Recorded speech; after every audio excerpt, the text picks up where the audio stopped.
Олон нийтийн барилгын хүлэмжийн хий ялгарл багтай дулааны технологи. Орхон аймаг нь далайн түвшнөөс дээш 1200 м-т байрладаг 844 км квадрат газар нутагтай.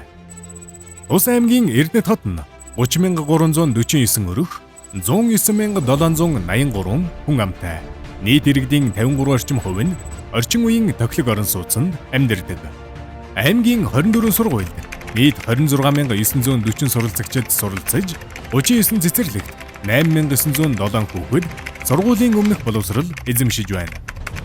Эдгээрээс 3 цэцэрлэг, 2 сургууль нь дулааны нэгдсэн сүлжээнд холбогдоогүй уурын зуухаар галдаг нь агаар орчны бохирдлын нэг шалтгаан болж байна.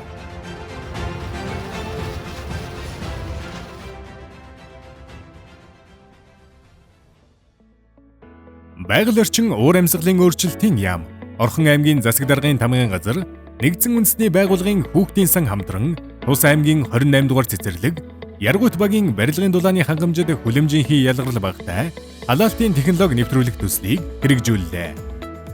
28 дугаар цэцэрлэгийн барилга нь 2019 онд ашиглалтанд орсон бөгөөд 3500 м3 эзэл хүнтэй.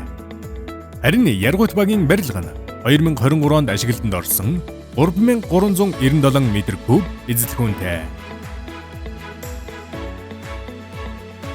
Төслийг хэрэгжүүлэх бэлтгэл ажлын хүрээнд нэгдсэн үндэсний байгууллагын хүүхдийн сан, техник эдийн засгийн үндэслэл, байгаль орчны нөлөөлөл, гендер нийгмийн үнэлгээ, инженерийн зураг төсөл, тендер сонгон шалгаруулалтыг хийж, орон нутгийн засаг захиргаа, иргэдтэй зөвлөдөх уулзалтыг зохион байгуулсан. –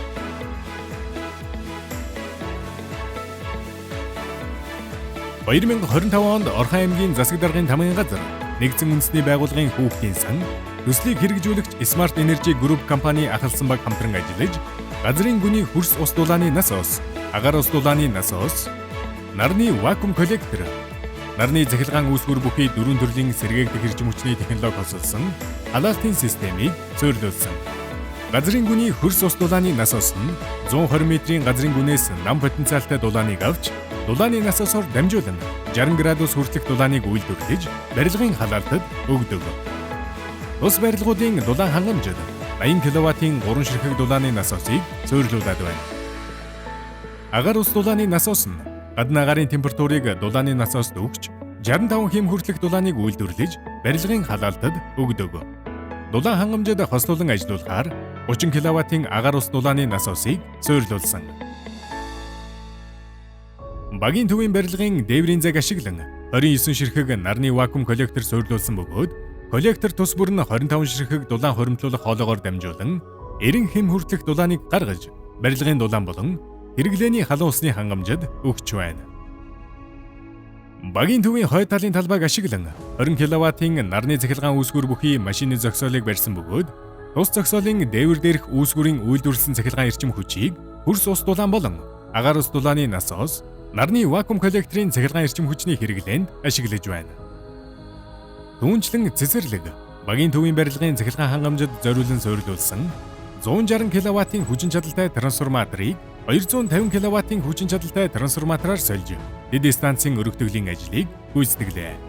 Технологийн шинжилгээний үр дүнд жилд 167 тонн нүүрсний хэрэглээнээс татгалзаж, хүлэмжийн хий ялгарлыг 417.5 тонноор бууруулж, агаарын бохирдол, үнс нүүрсний хог хаягдалгүй болж байна.